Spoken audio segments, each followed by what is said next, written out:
Okay, so last time we had embarked on studying representations of the Lorentz group.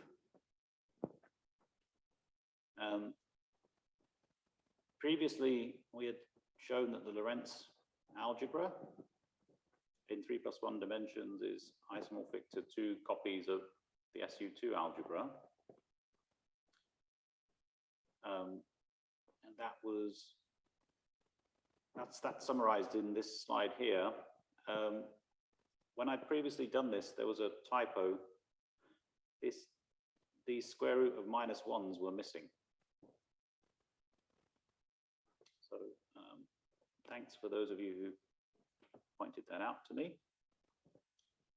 And there was a couple of other typos as well, which have since been corrected. So I'll send a revised version of the week 1 notes shortly to all of you. Okay, so then we explored this a little bit further.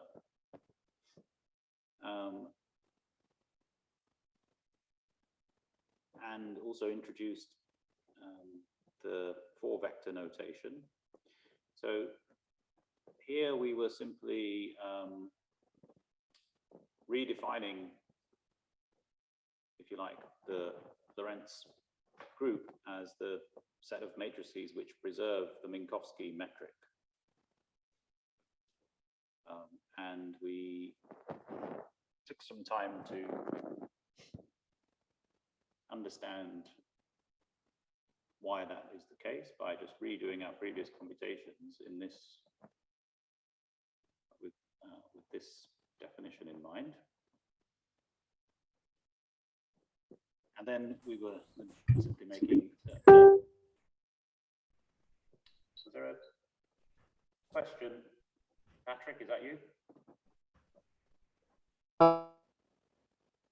Sorry. Alan.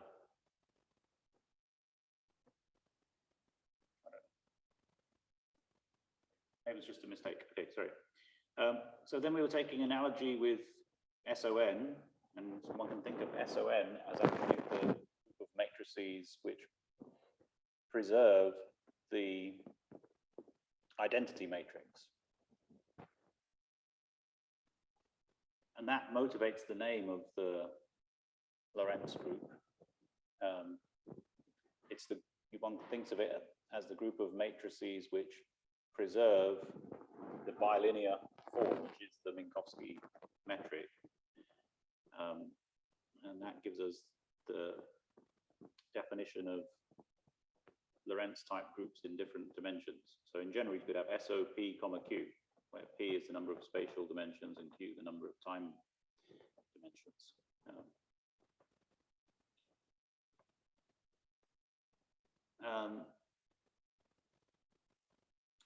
And an analytic continuation of the time coordinate converts the interval into, so it converts the SO1,1 interval into an SO2 invariant quantity. So by doing this, one can analytically continue formally from the non-compact Lorentz group to the compact orthogonal groups. And you can do that in both directions.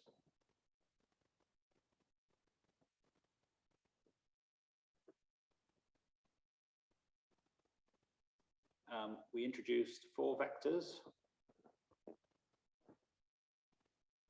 again based on studying this the invariance of the interval in this way.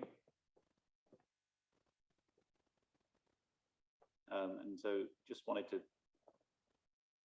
here we were simply carefully defining what we mean by 4 vectors with lower indices and upper indices, and the Einstein summation convention in in this context. So then we can think of the metric with upper indices, which is we think of it as a matrix. It's the same matrix as the metric with lower indices, but we think of that as eta upper as a tensor which raises indices. So it converts covariant to contravariant indices, and vice versa.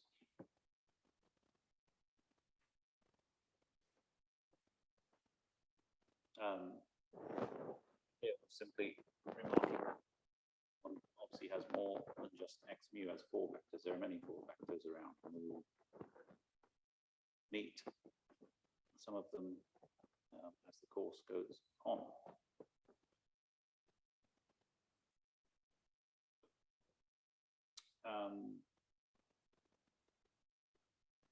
Okay, so then we spent a little bit of time with SO4.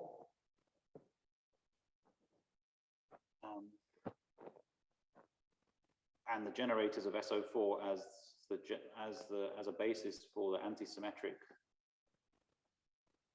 n by n matrices.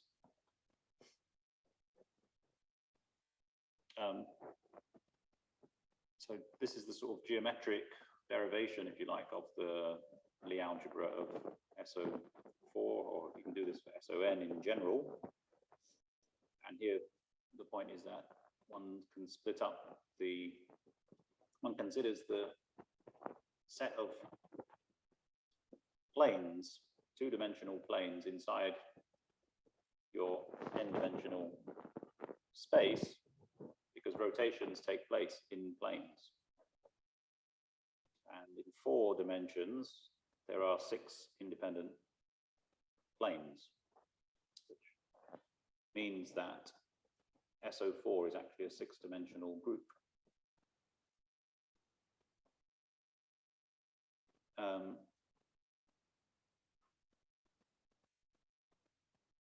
So this is just belaboring the point that general element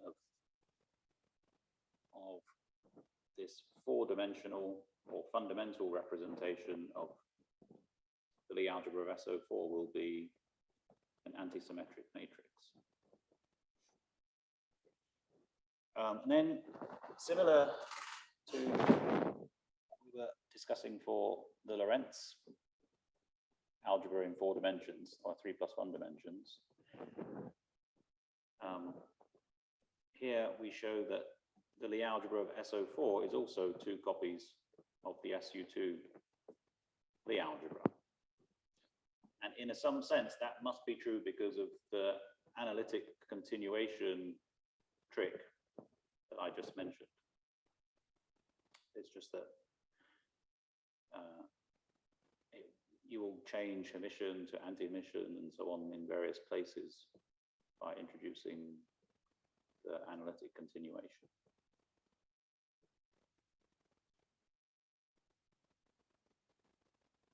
Okay, so this demonstrates that, well, I didn't prove it in class, but that's an exercise for you guys for this week, I guess.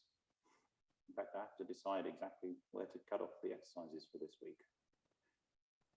I'll do that at the end.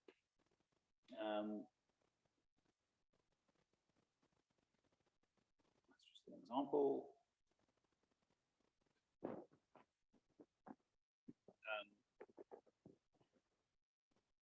Now, the point here is that because all of the generators of SO4 are anti-Hermitian, when you exponentiate to get a group element, you will always get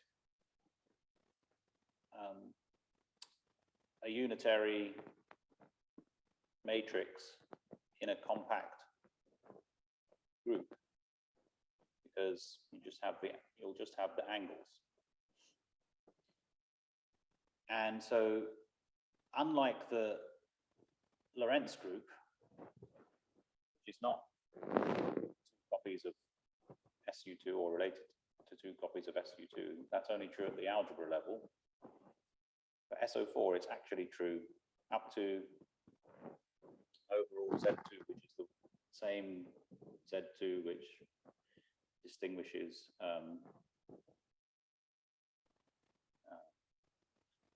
fermion or spinor representations. So SO3, we showed that SO3 is actually SU2, not Z2.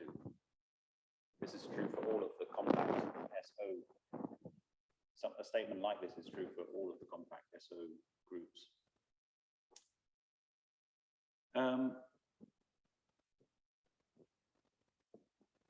So, having established this, we could also analytically continue back to the Lorentz algebra, and then it will be true that up to some permutations and signs, that the spatial rotations in the 1, 2, and 3 directions in SO4 will go over to the rotations in the Lorentz algebra, and any generator of SO4 with an index in the 4th direction, because that's the one I'm analytically continuing, these guys will all become boosts.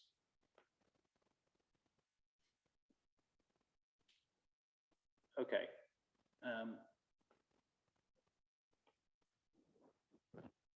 Are there any questions about that, which is just a kind of 10-minute review of the first half of the last lecture, but I wanted to go through it at that pace to make sure that all the key points are understood. Does anyone have any questions? Sorry, when you say you are analytically continuing the time, the t, as a parameter of a function, yeah, and it means you have an analytic function and you want to analytically continue one of its variables, which is t. That function is the distance intervals? Yeah, I mean, that's the only function that we need to define the group. Mm-hmm. Thank you.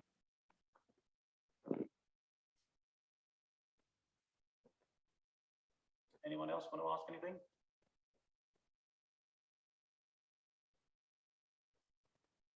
Okay.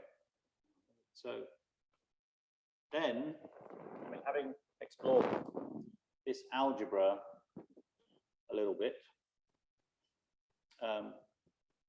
we went on to study the representations of this algebra, which is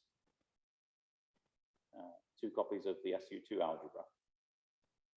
So we already state that the SU2 Lie algebra, the representations are labeled by spins, as we kind of sketched before. And the spins are these are either integers or half integers. So since we have 2 copies of the SU2 algebra, a general finite dimensional representation of either the algebra of SO4 or the Lorentz algebra will be labeled by 2 spins. And we spent some time figuring out what this representation looks like in detail, in some sense. But we were going a bit fast at the end of the last lecture, so I want to go through it again. So we've got the following problem. So we know that the ni's, or the s plus i's, for the SO4 case, by themselves satisfy the SU2 algebra. Therefore, if we take a general spin J1 representation, that's just 3 matrices of dimension 2J1 plus 1, which satisfy the algebra. And we wrote down what these matrices are in principle. Similarly, the n tildes or the s minuses also satisfy the SU2 algebra. So they must be given by the corresponding matrices for some other spin, J2.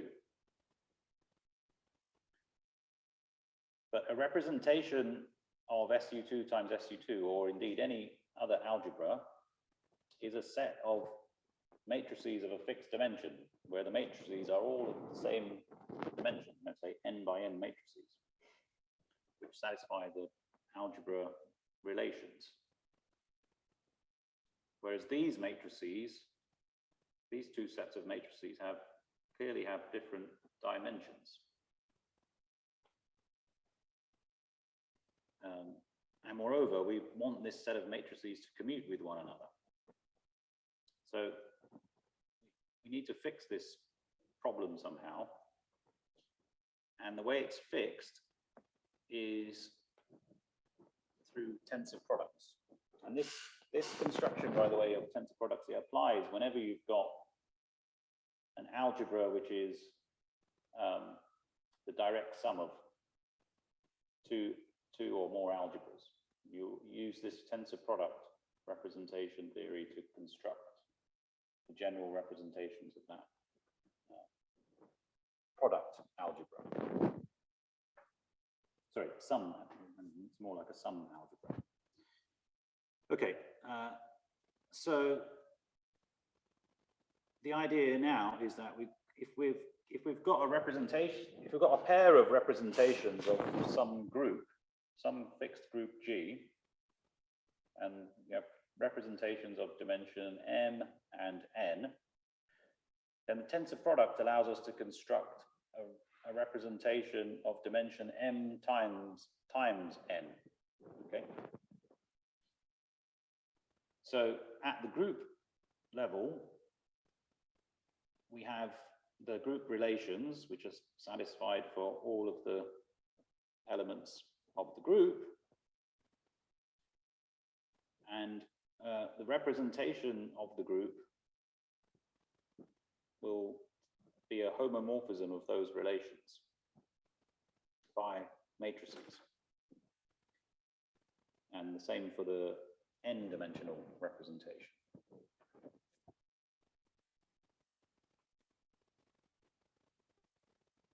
So to construct this so-called tensor product representation, we need to give a definition. And the definition is simple. The tensor product of two matrices is that you take the entries of the first matrix and you multiply it by the entire second matrix.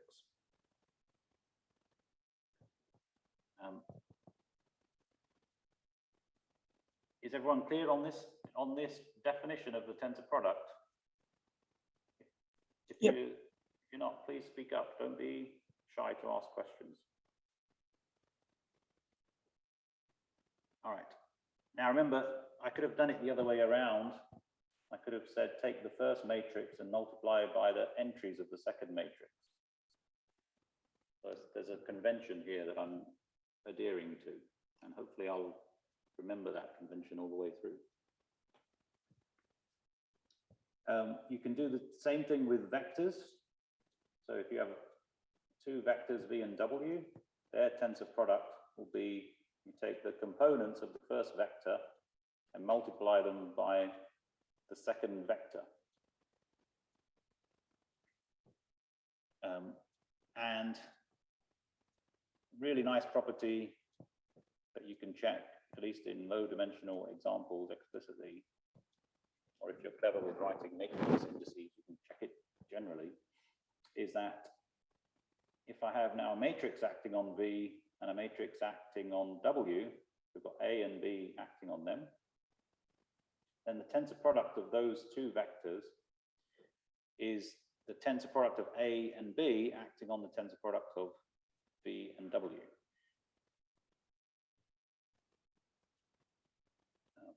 So you can check that generally. I gave an explicit exercise for the Pauli matrices and some general V and W for you to check.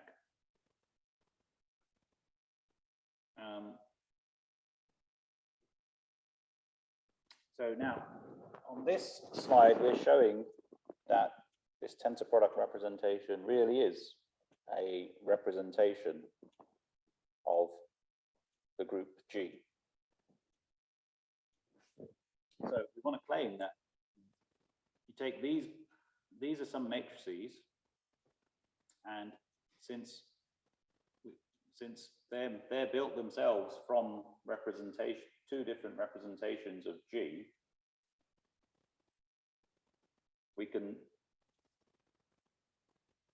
take the group element G1, take the representation matrix of dimension n for G1, and tensor it with the representation matrix of dimension n of G1 for any G1.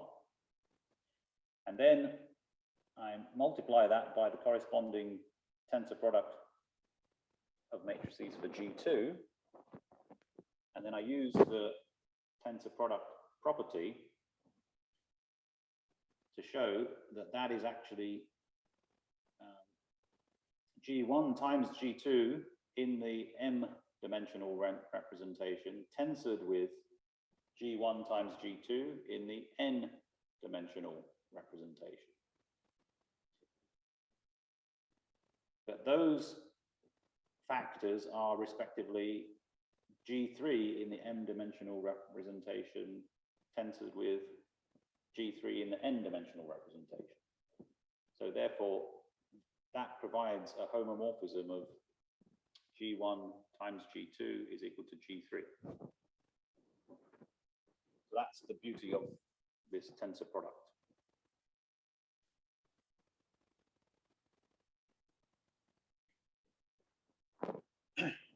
So now this discussion so far was at the level of the groups. And in our case, the groups are these Lie groups, SO31 and SO4. But in order to find the generators of those representations, we need to take the tensor product representation and write the matrices in terms of the Lie algebra elements. In other words, morally speaking, we need to take the logarithm of those matrices. i.e., we have to undo the exponent. We have to write them as exponentials of some generators. All right. So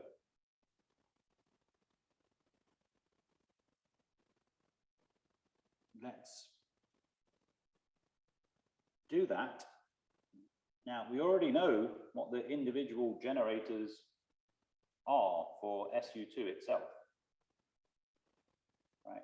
We wrote those down. Those were those D, the Wigner D matrices. So for say spin J1 representation, there's a DJ1.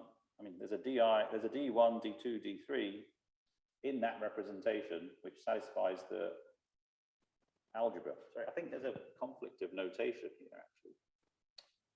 I apologize. Let me just fix that before we go on. Sorry. I'm going to call these D because I was using R for the, I was also using R for the for these group representations here. So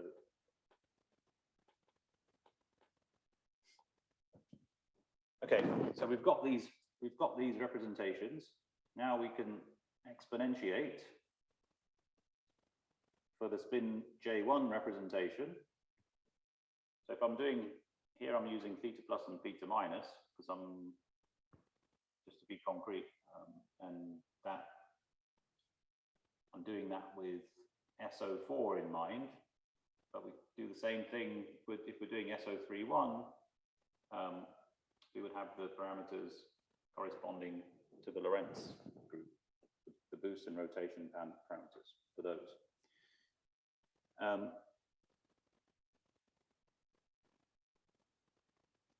Okay, so this is just the SU2 group element. And then the rule is that we tensor that with the spin J2 group element. And that gives us our big representation matrix R, which is a matrix whose dimension is m times n. Here, m is 2j plus 1, and n is 2j2 plus 1. Is everyone clear about the dimensions that I'm talking about here? I mean, is anyone unclear about the dimensions I'm talking about here? So I'm happy to explain it in more detail if needs be. Okay.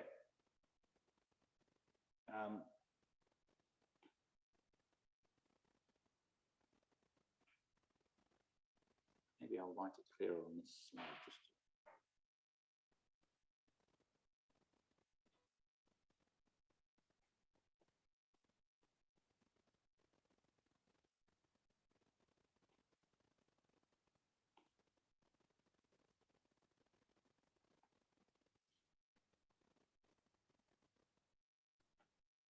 All right, so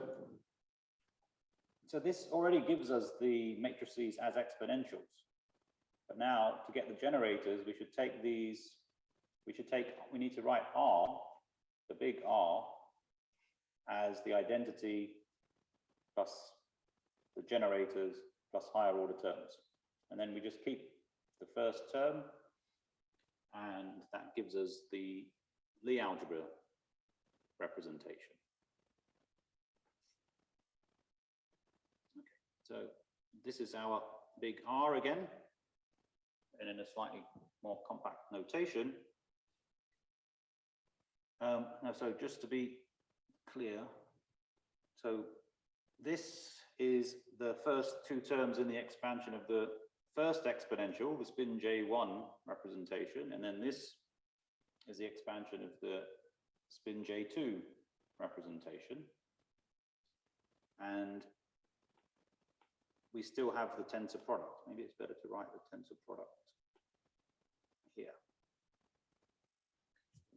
So we just have to take the tensor product of these,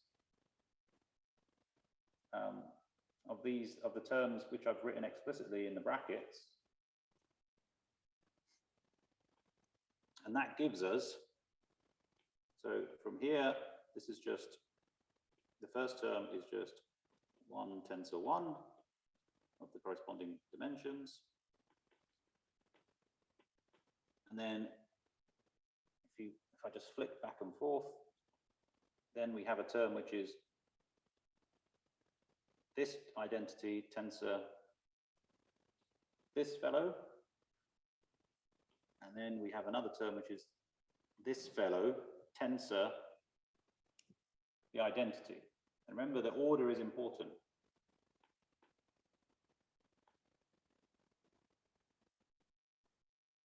So, clean this up again.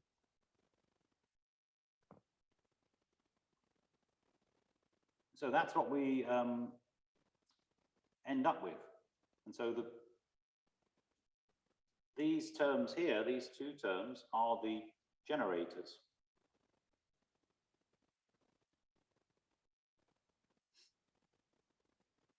But here, the way I've done it, remember that this thing here is the sum of d1 theta 1 minus plus etc. So this is the explicit linear combination. So I can just, if I set all the thetas to 1, so if I just pick out the individual terms, I'll get the 6 generators that I need.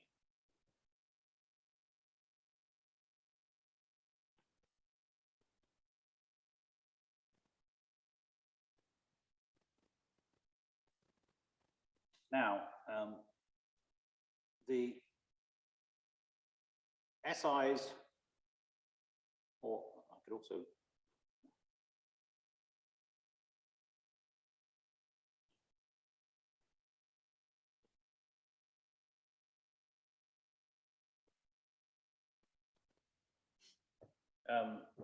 we know that these will individually satisfy the algebra, because now this term here is just the tensor product of something that already satisfies the algebra with the identity. So this is just a whole bunch of copies of the spin J1 representation. In fact, you know, it's 2J2 plus 1 copies of the spin J1 representation. And similarly, this is 2J1 plus 1 copies of the spin J2 representation.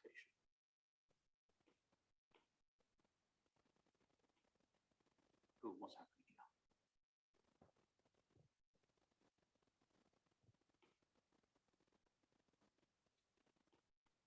here? We're not done yet. We just have, because we have to check that the 2 sets of generators commute with each other. Because that's part of our relations, that the 2 SU2s commute with each other. And that is true because if I take the NIs, the representation of the NIs, and I multiply it with the representation of the N tilde J's, and I get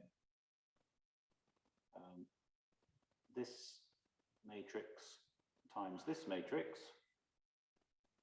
And so the ones just factor through, and that's equal to this matrix times this matrix.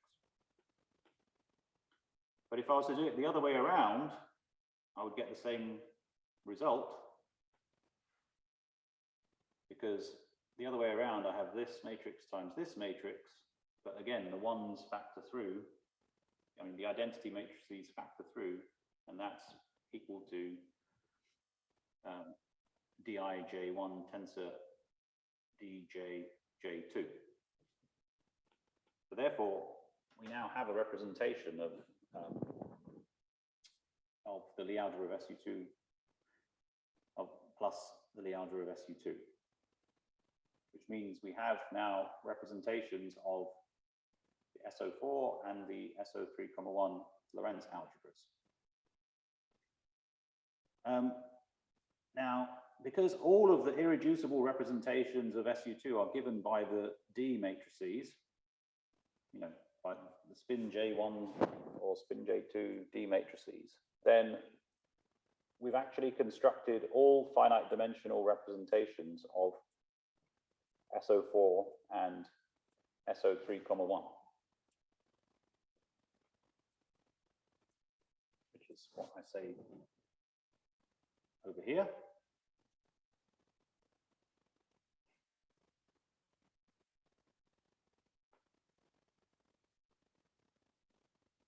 Because the point is that the n's and the n tildes, or the s pluses and s minuses, have to satisfy the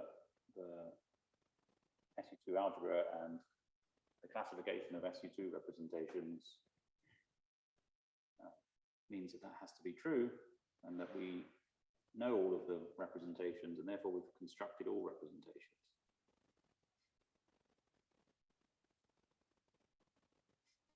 Okay, so we get, in principle, an explicit representation of the n's and n tildes, or the s pluses and s minuses.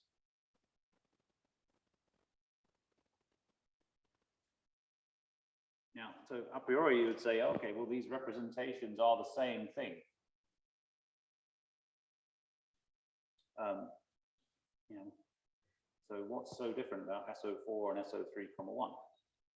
Well, the key difference is that SO4 is compact, and all of its geometric generators are anti-Hermitian, which means that in any representation of SO4, the group elements will be unitary matrices. That's not the case for the Lorentz algebra, because the boosts are Hermitian. And the exponential of a Hermitian matrix will generally be a non-compact direction. You know, it's like the difference between e to the x compared with e to the ix. E to the ix is a periodic compact function, whereas e to the x can go off to infinity.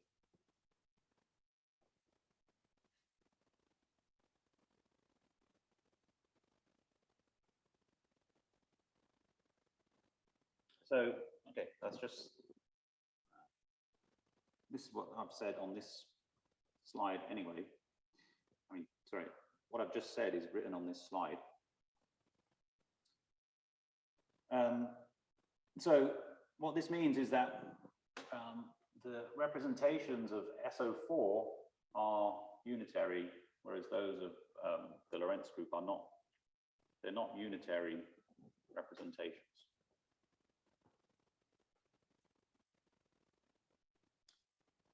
Now, let's have a look at a few of these representations. Here, I'm really thinking of SO3,1, but we can also think of the SO4 representations. Hopefully, the context, if I write the context, I mean, for every example, I'm giving in brackets an example of some fields which transform in those representations, and those are for that application. I really mean SO3,1 because that's the Lorentz symmetry of our world. So if the spins are 0, then the matrices are the group representation matrices are just the identity matrix, or the algebra is just the 0 matrix. So that's the trivial spin 0 or scalar representation, it's called. And in the standard model, the Higgs field transforms in that representation.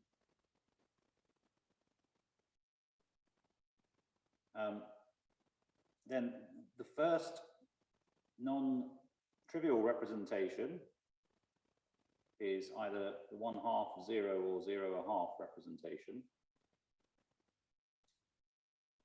This is called the left-handed, so the first one is the left-handed spin 1/2 representation. And in the standard model, the fields describing quarks and leptons are described by a field transforming in this representation to represent the left-handed components of the particles. And similarly, the 0.5 represents right-handed quarks and leptons in the standard model.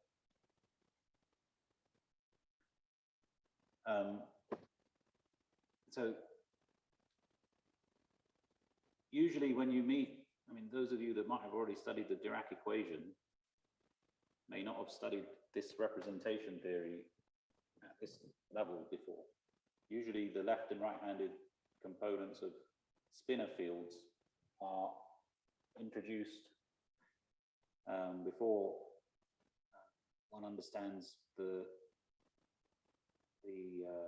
representation theory well. So here you can see that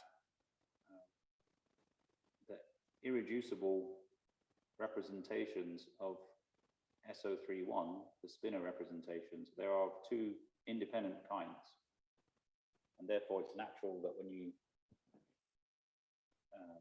do quantum field theory with those fields, you'll get particles, you'll get quote-unquote left-handed and right-handed fermions. And that's actually true in nature.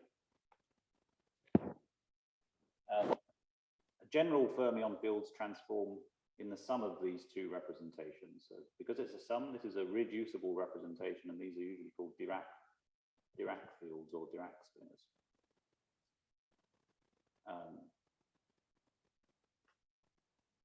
In general, fermions are described then, therefore, by four component objects, because we've got two complex components here and two complex components here. And the vectors on which they act in physics are usually written in this. For historical reasons that go back to Dirac, fermion fields were denoted by the symbol psi with a label alpha to denote their components. So alpha goes from 1 to 2 here, and those would be the two components of this guy, of that representation. And then you have alpha dot to represent the other. Well, you have alpha for which goes from 1 to 2 for this right-handed field, but now I'm sort of taking a conjugation operation which I haven't defined, but once you meet the Dirac equation, you will define it to make the whole thing into a left-handed object. But the fields transform in the sum of these representations. So that is just to get you slightly warmed up for meeting the Dirac equation and the standard model Lagrangian.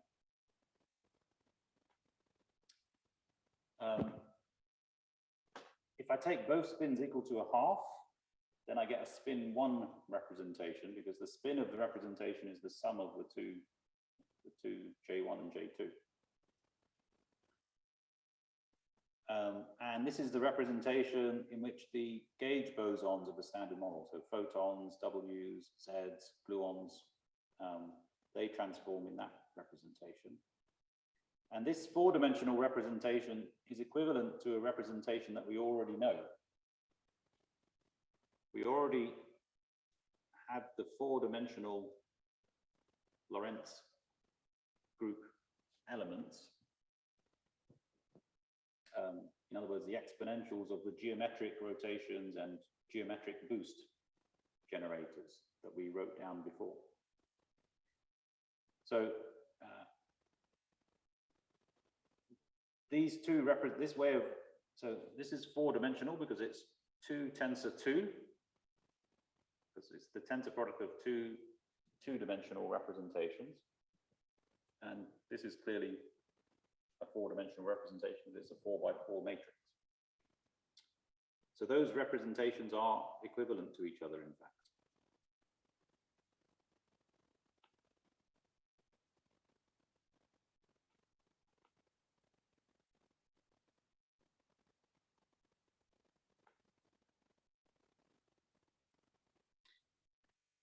Let's take a look, because I'm going to give you some exercises momentarily, or maybe this is also a good time to take a break before we get into this. Yeah, maybe we'll take a little break, and then we're just going to look at some examples, and I'm going to set you some exercises. Yeah, so let's take 10 minutes from now. That'll be 57 on my clock.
welcome back.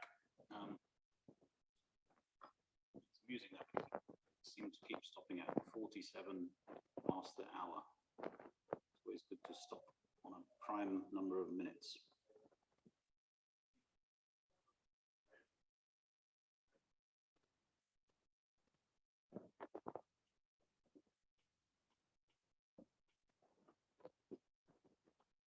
Okay, so let's look at the left-handed spinor representation. So that's this two-dimensional representation, and for this representation, the D matrices are just given by I Pauli matrices divided by 2. That's for the spin 1/2, and the spin 0 part, which is the n tildes, the spin 0 is represented by the 0 matrix. So tensor product of the identity with spin 0 is just the 0 matrix. So then, in order to understand what a boost or a rotation looks like in that representation, we just have to go back to our basis, so that the n's and the n tildes are these linear combinations of t's and k's. So if so, then that tells us that the t's are given by I times the Pauli matrices over 2, which is what we expect, because the t's satisfy the geometric rotation algebra. But the k's are given by the Pauli matrices over 2, which are the Hermitian, as opposed to anti-Hermitian. Now,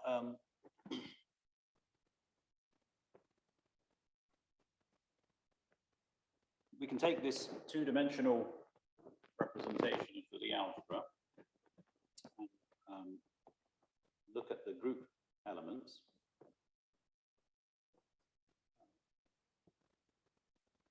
Actually, before that, I've added some remarks.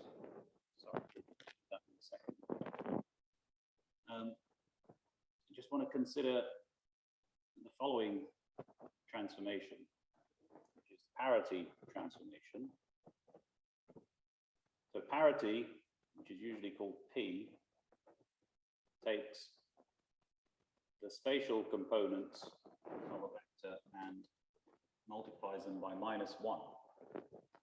So it's like reflecting the coordinate axes. So it's like putting a mirror through the coordinate axes.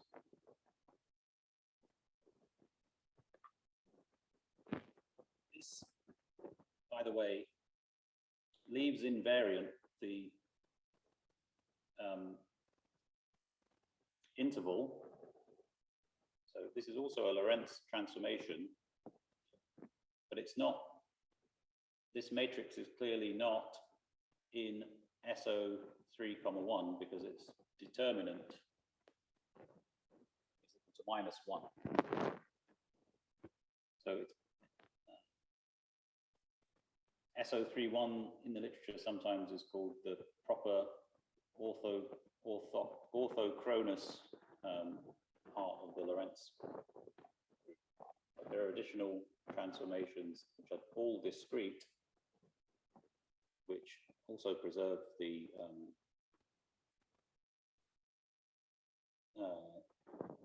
interval. Now, because of this, so this parity transformation preserves the rotation generators,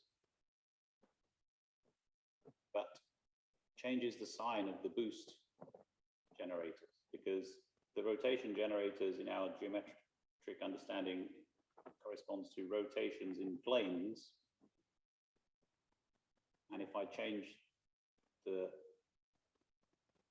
if I consider, for example, the 1 and 2 plane, and I relabel coordinates as minus x1 and minus x2, the rotations will be the same.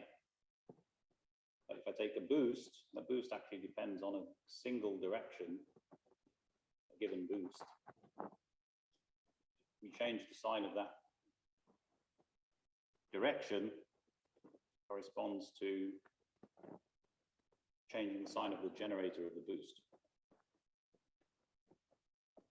So this parity transformation, because of this minus sign, actually takes n to n tilde, and that's then equivalent to swapping the 1/2 0 representation with the 0 1/2 representation. Which means that under parity transformation, left-handed fermions get transformed into right-handed ones and vice versa.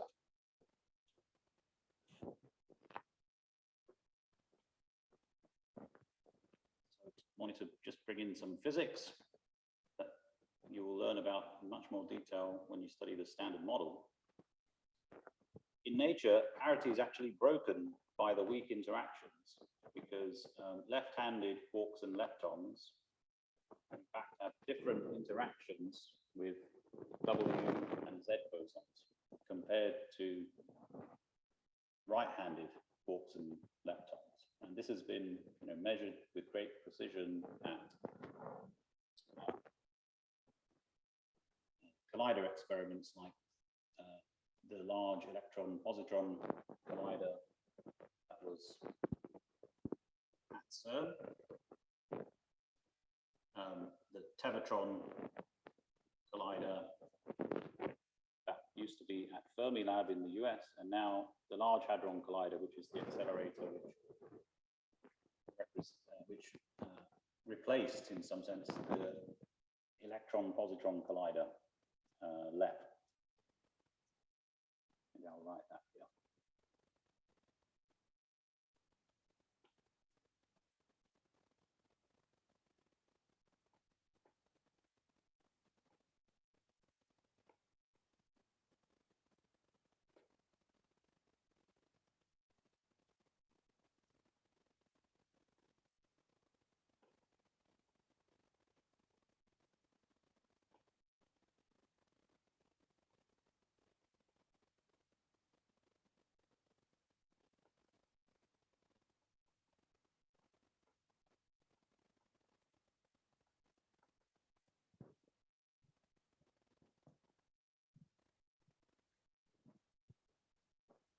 Okay, so let's go back to what we were saying. We're just looking at the group elements that you get from exponentiating this particular representation. So the general group element, I've now put in on the right-hand side there the rotation angles and the boost parameters, the size.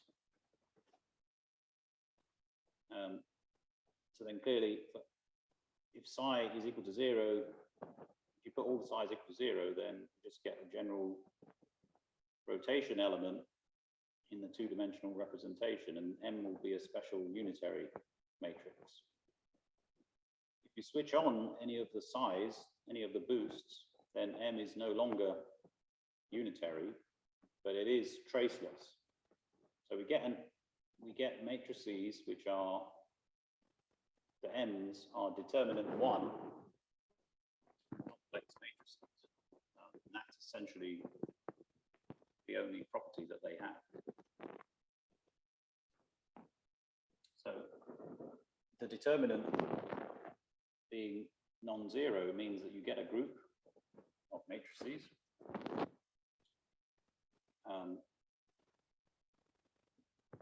And taking the exponential of this representation gives essentially any, but not, in fact, it's not completely true because of the non-compact nature, but it gives most of the 2 by 2 matrices with determinant 1.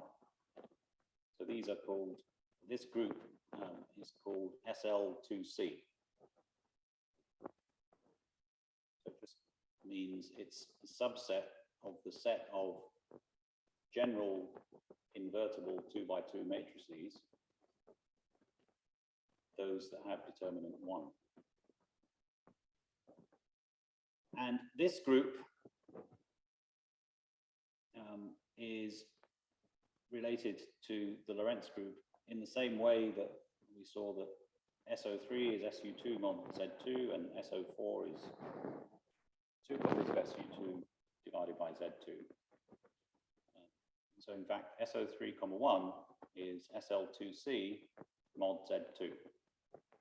It's the same Z2, the one that corresponds to getting minus the identity when you go around, once you make a 2 pi rotation.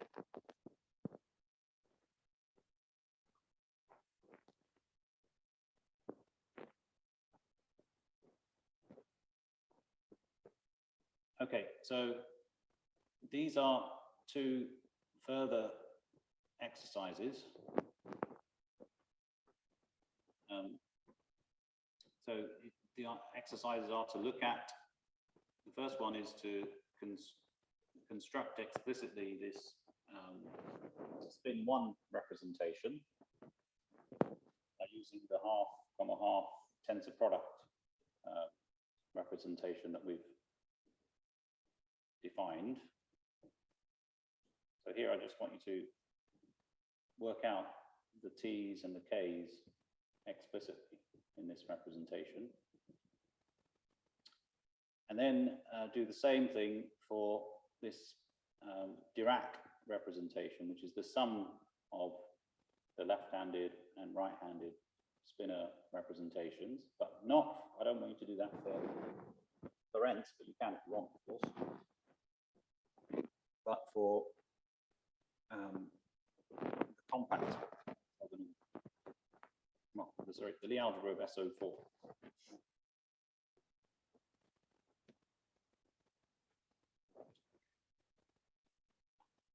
Now, I want to define exercises for the week. I want to go back to week 1.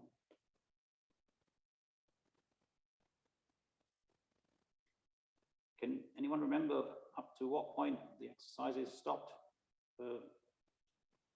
last week? Page 70. 70.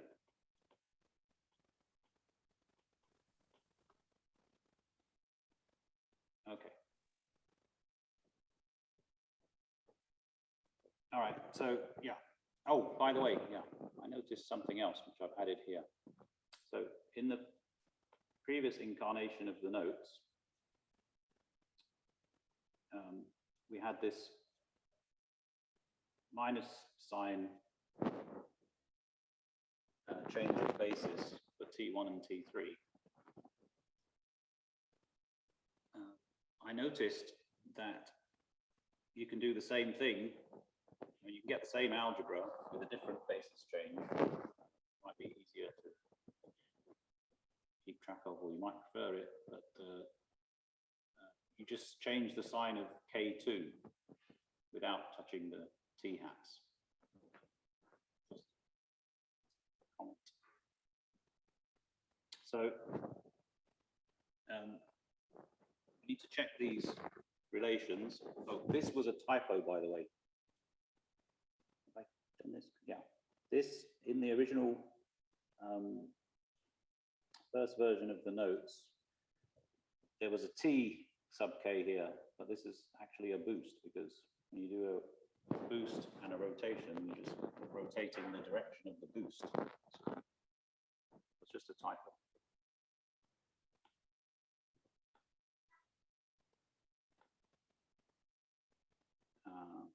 That's what we had before.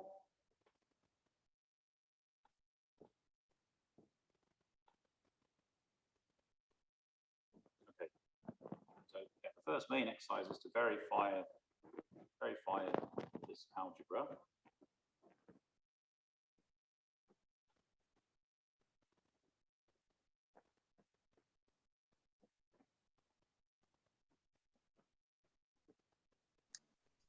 Professor, Mm-hmm. to verify the algebra, we have to do the explicit matrix multiplication, right? Yeah, so when I say verify, it means, take the, we have the geometric, we've written down the T's and the K's as 4x4 matrices. So that's the fundamental representation. And then from that, construct the N's and the N tildes, and then verify that this is true.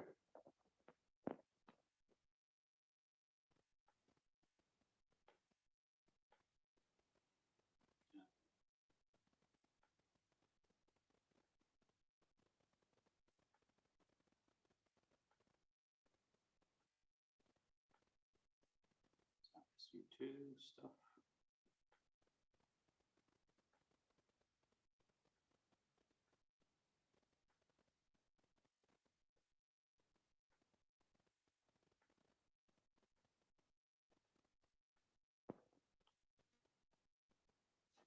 Oh yeah, here I wanted you to just check that this.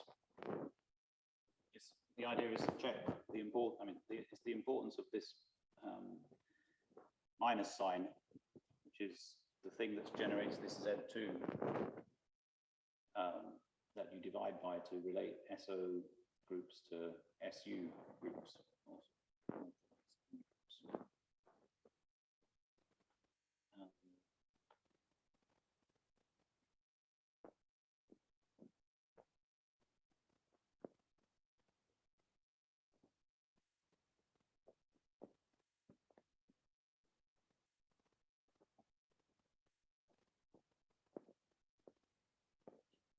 Here it's probably worth giving one additional exercise.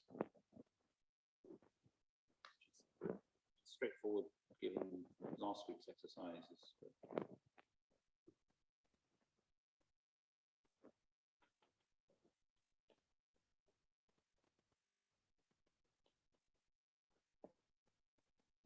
Show that SUN is a group.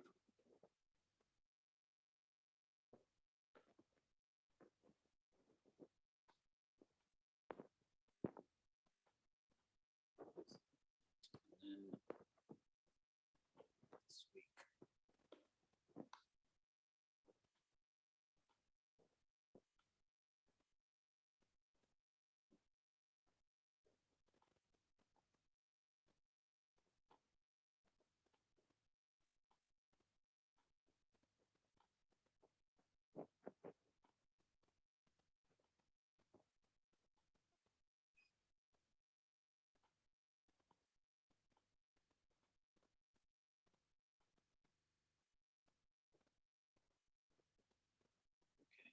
That was the one about antisymmetric matrices and the algebra of SO4. So yeah, we want to check these relations again.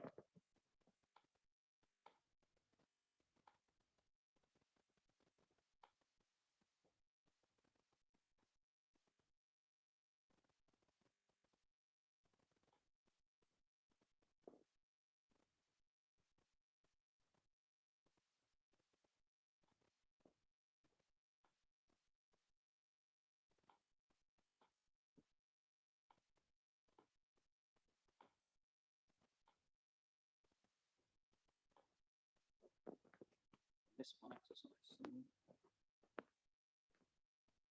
Yeah, there was this one about tensor products. Maybe this is a good place to stop for, it's probably enough for this week.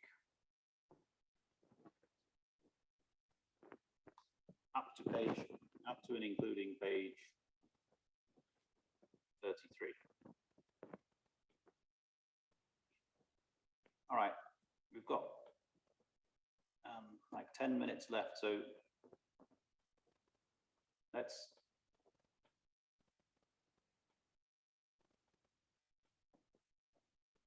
let's have some, I'll take some questions or, about anything so far in the course before we start for the week.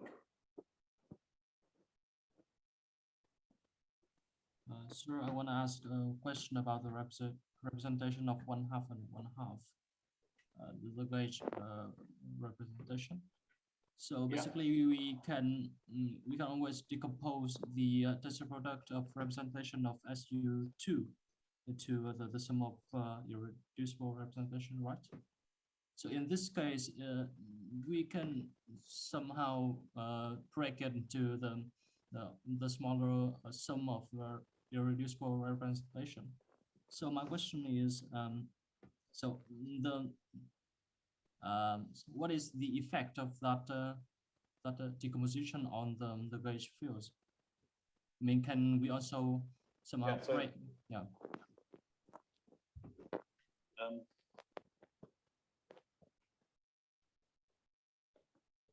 So what you're saying is that in SU2, we have this tensor product representation. Okay? Now, this representation is actually, so yeah, there's a general thing I didn't say, which is that in general, a tensor product representation is reducible. So tensor half in SU2 turns out to be spin 1 plus spin 2. Because this is 3-dimensional representation, and this is 5-dimensional representation. And it turns out that the tensor product of the 2 spin half representations is reducible to the sum of the spin 1 and spin 2 representations. Okay. Isn't it spin 0 and spin 1? No, spin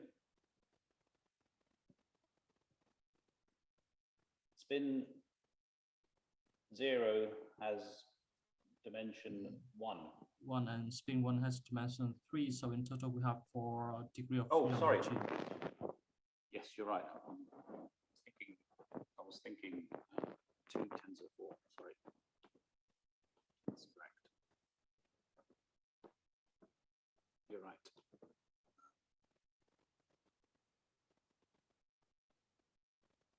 Yeah, sorry. 0 plus 1.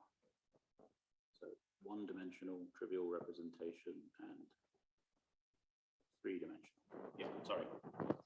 Now, that's in SU2, but we're actually constructing this representation in SO4 or in SO3,1. So in SU2, this tensor product would be, as you say, reducible, but in SO4, SO3,1, it is irreducible.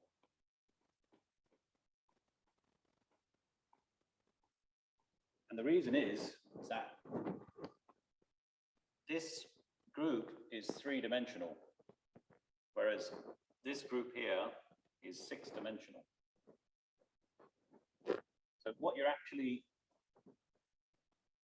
to get from here to here, what you would do is the following. So you would have R, so try and follow the notation I had before, 2 by 2 representation. So this would be my Rm, if you like. But this guy was a function of the theta I plus.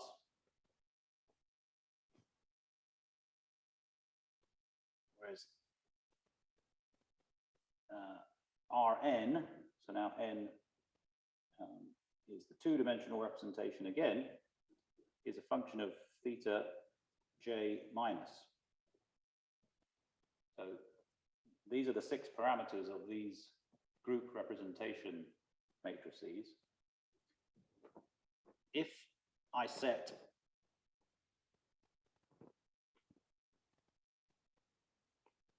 theta plus I equals theta minus j, then I only have 3 parameters left. I've reduced from 6 to 3 parameters by, sorry, not I, not j, theta plus I, no, theta 1 plus equals theta 1 minus, etc. Then I reduce the number of parameters to 3, and I get a representation of SU2. So let me call this thing M4 theta plus theta minus j, okay? So if I set the 2 sets of parameters equal, which is at the Lie algebra level, it means I'm taking the first SU2 and the second SU2, and I'm looking at the diagonal combination. So that would give me a single SU2 algebra whose exponential would be a single copy of SU2. And at the group level, that means you're looking at an SU2 subgroup of SO4. In fact, it's when you think of SO4 as SU2 times SU2 mod Z2, it's the diagonal subgroup where you just take the elements to be both equal in each SU2. So if I set that, then M4 of now just theta plus I equals theta minus I is an SU2 rep. And in fact, it's exactly this SU2 representation. So it becomes reducible at that point. But it's a reducible representation of a subgroup of SO4. So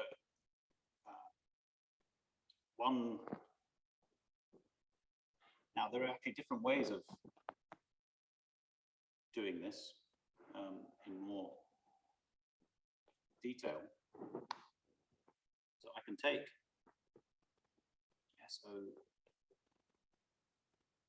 SO4 and I can look at subgroups of SO4. So it has many subgroups.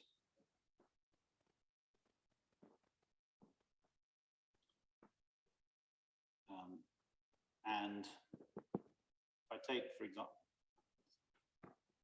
e.g., let me consider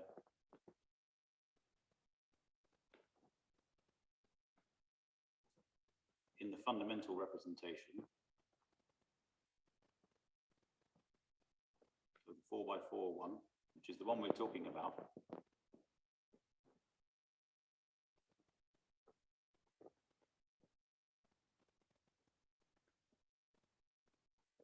I just pick out one direction, any direction,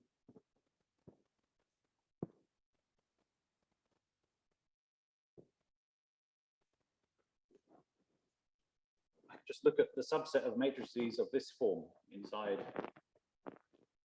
this 4-dimensional representation. Well, then M3 clearly belongs to SO3. So any M3 tilde has to be an SO3 matrix for this to be in SO4. And if you look at vectors now,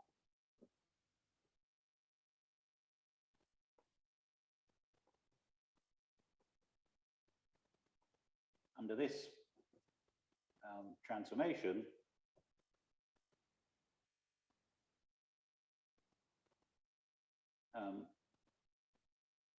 this vector A1 is preserved, M3 commutes A2, A3, and A4. So what you can see is that the 4 components here get decomposed into 1 plus 3. And that's exactly this 1 plus 3.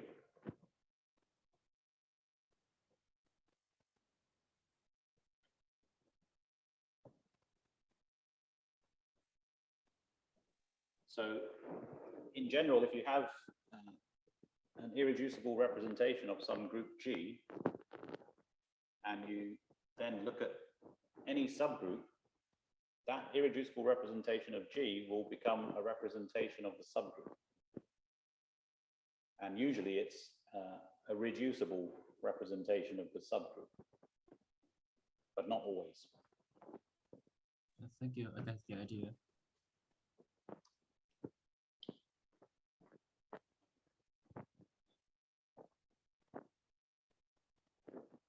Any other questions?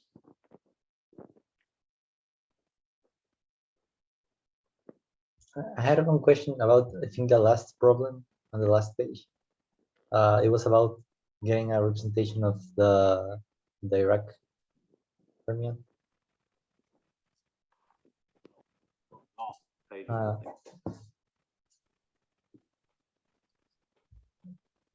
Yeah, the last exercise. So that representation would be just tensor in 2 irreducible representations, right? Yeah. Okay. Exactly. No, yeah. This will just representation, because the sum of 2 irreducible things is reducible. So if you remember the definition of reducible, those representations which you can write in as the sum of irreducible ones and put them into some block diagonal form. So for these, the answer should be, for the generators, though, you should be able to put them into block diagonal form.